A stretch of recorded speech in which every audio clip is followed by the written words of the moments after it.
Anggota DPRD Kota Cirebon inisial HSG dicecar 10 pertanyaan seusai diperiksa penyidik atas laporan dugaan perselingkuhan dengan istri kepala desa, Kades. Adapun pemeriksaan terhadap HSG tersebut atas statusnya sebagai terlapor seusai Kadesku Kedung Jaya merasa tak terima. Seusai pemeriksaan, HSG membantah tudingan berselingkuh dengan istri Kadesku Kedung Jaya.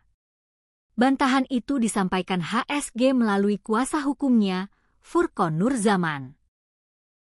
Tak hanya itu, Furqon menyebut jika hal itu masuk sebagai ranah privat. Contoh misalnya istilah perselingkuhan begitu ya, klien kami klarifikasi bahwa itu tidak ada. Jadi tidak ada sama sekali hal-hal seperti itu, jelas Furqon. Ia juga menegaskan bahwa kliennya telah kooperatif selama proses klarifikasi berlangsung. Kita tadi ada 10 pertanyaan yang klien kami jawab semuanya dengan baik, dengan lancar, dengan jelas statusnya, katanya. Sementara itu, Kasih Humas Polres Cirebon Kota, M. Aris Hermanto, membenarkan bahwa laporan tersebut masih dalam proses pendalaman. Laporannya sudah masuk ke Polres, saat ini masih kita lakukan pendalaman, ujar Aris.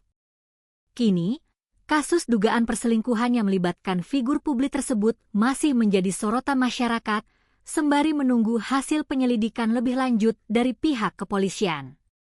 Di sisi lain, kasus dugaan perselingkuhan yang terjadi antara anggota DPRD Kota Cirebon inisial HSG dengan istri kepala desa, Kades Kedung Jaya, masih terus didalami.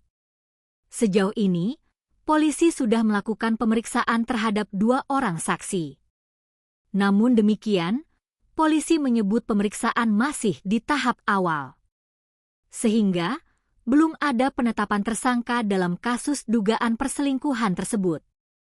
Hingga kini, polisi masih terus melakukan pendalaman dengan mengumpulkan keterangan saksi dan barang bukti.